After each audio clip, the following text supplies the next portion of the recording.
warahmatullahi wabarakatuh. Perkenalkan, saya Syaharani Putri, NPM 2405170186 dari kelompok 1.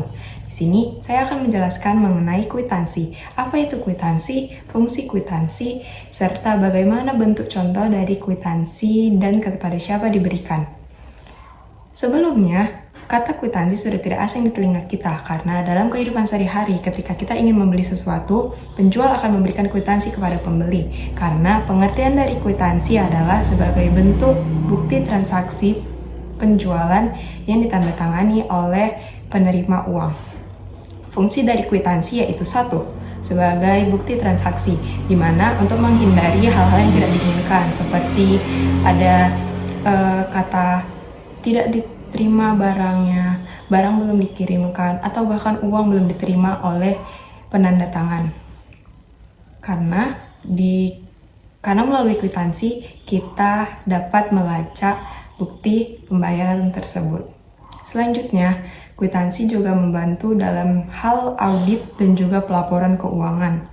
Karena dimaksudkan untuk menghindari dari kecurangan, kebohongan, kebocoran, atau bahkan penipuan saat pembukuan keuangan. Selanjutnya, fungsi kwitansi untuk menjaga hubungan antara perusahaan dengan mitra. Karena terjadinya transparansi transaksi memudahkan antara perusahaan dengan mitra untuk menjalin kerjasama serta memiliki kepercayaan. Ini adalah bentuk contoh dari kwitansi, di mana dia terdapat dua bagian yang biasanya bisa disobek. Di sebelah sini bernama sus yang akan disimpan oleh penanda tangan.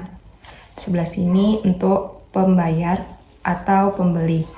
Terdapat nomor kwitansi, pihak pembayar, nominal terbilang, lalu tujuan pembayaran, serta jumlah nominalnya.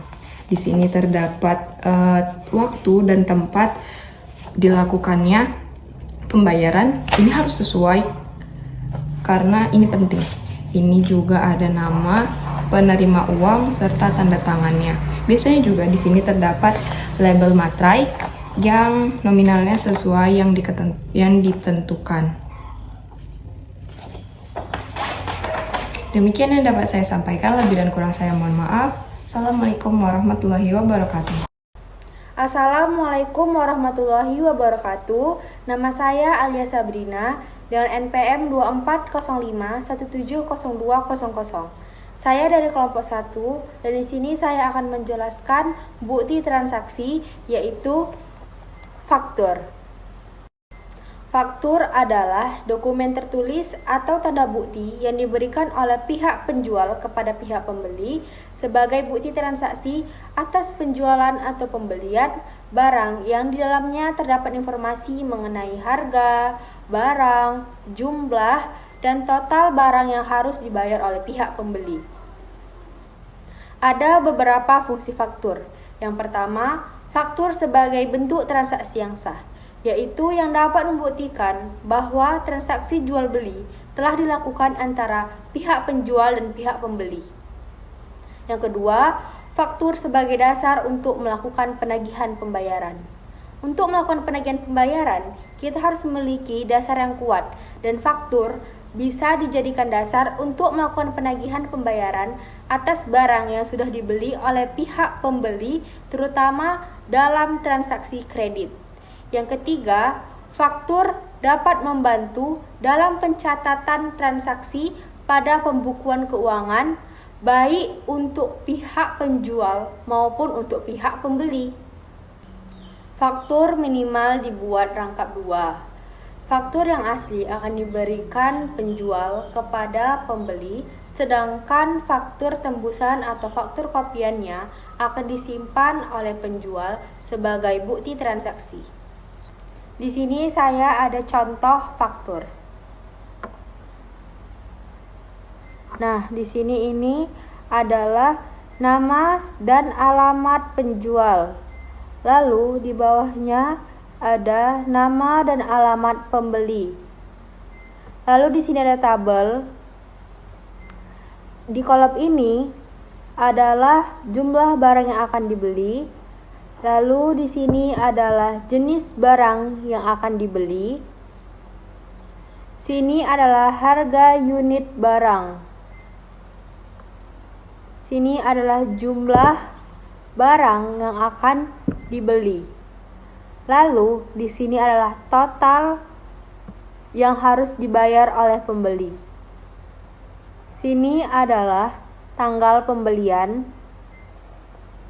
Lalu di sini ada tanda tangan pihak penjual. Tidak lupa nomor faktur.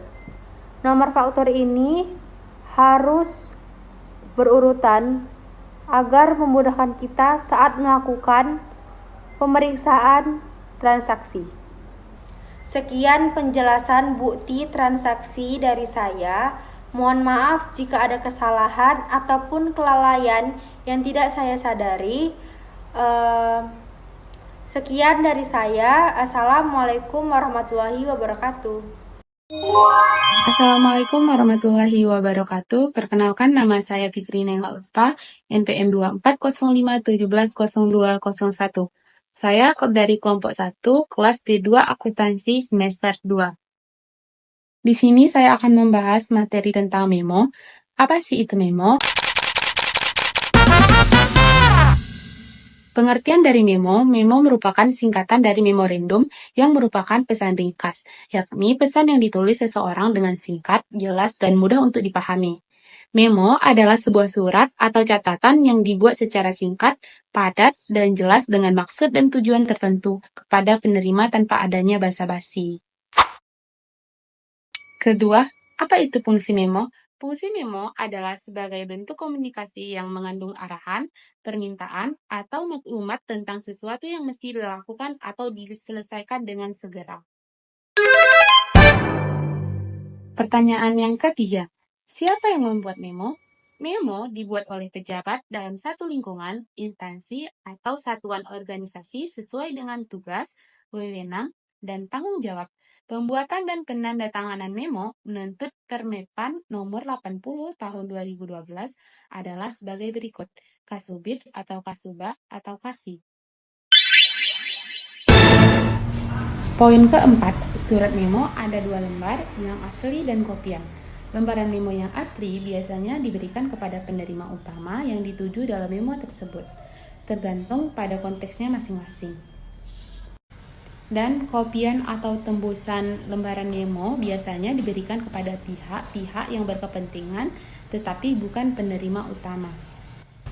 Memo yang asli bisa ditujukan kepada pertama, atasan atau pimpinan jika memo berisi laporan atau permintaan persetujuan. Kedua, bawahan atau tim kerja jika memo berisi instruksi atau pemberitahuan dari atasan. Dan yang ketiga, rekan kerja atau departemen lain jika memo berisi koordinasi atau informasi yang perlu diketahui oleh pihak lain dalam organisasi.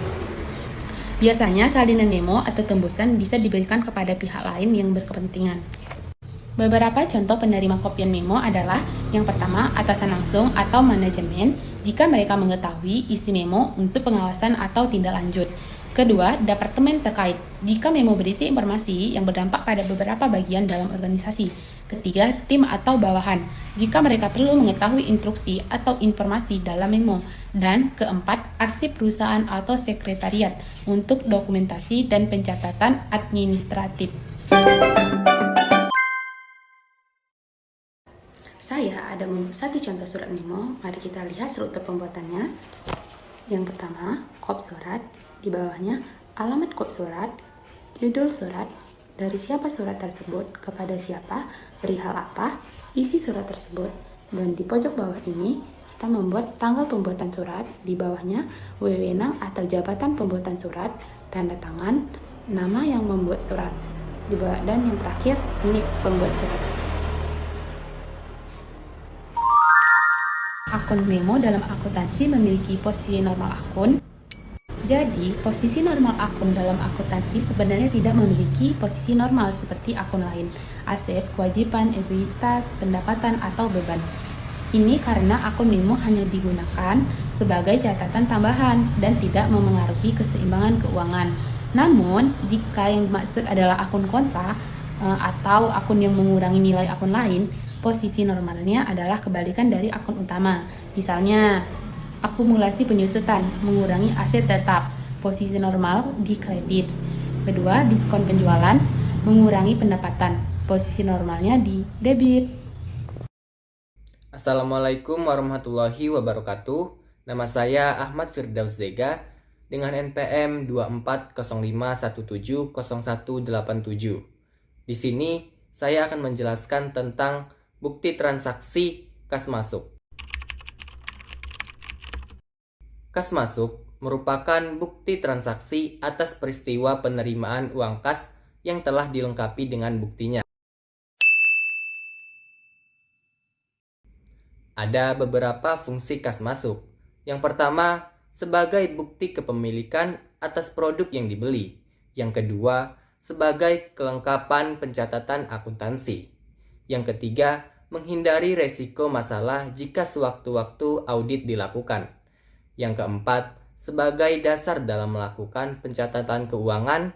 Dan yang kelima, yaitu perusahaan dapat menghindari terjadinya duplikasi pada saat melakukan pengumpulan atau pencatatan keuangan. Kas masuk dibuat minimal 2 rangkap.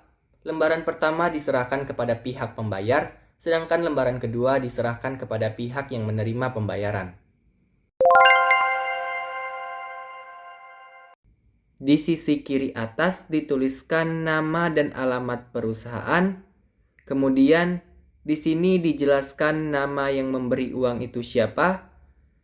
Dan di bawahnya dituliskan jumlah dana yang diberikan berapa.